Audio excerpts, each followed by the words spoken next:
Nous avons, vous savez, diligenté 500 contrôles en 3 jours à la demande du Premier ministre. 231 contrôles ont été réalisés hier et j'en profite pour remercier les services de l'État qui ont été pleinement mobilisés.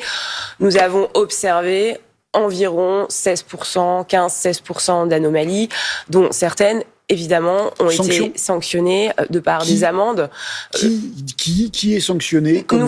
Nous ferons le bilan sur le détail de ces résultats une fois les 500 contrôles passés. Ce que je peux vous dire, c'est que d'une part, ces contrôles ont avancé.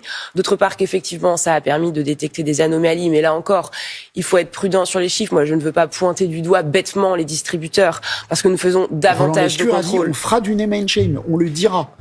Vous savez, ma conviction, c'est que dans un moment difficile, il faut qu'on arrive à se serrer les coudes, que chacun doit faire preuve de solidarité et d'éthique. Je sais qu'il y a justement beaucoup... ceux qui abusent, il n'y a aucune raison de les ménager. C'est une évidence. Et c'est pour ça que nous mettons en place ces contrôles. C'est pour ça que nous reverrons les distributeurs dans 2 jours, jeudi, là encore, avec Roland Lescure et Serge Papin à Bercy. Mais mon objectif, c'est qu'on arrive à travailler ensemble. Il y a aussi des femmes et des hommes de bonne foi dans les distributeurs, sur l'ensemble de la chaîne de production, sur l'ensemble de la chaîne de valeur. Et je crois qu'on doit toutes et tous travailler pour l'intérêt national.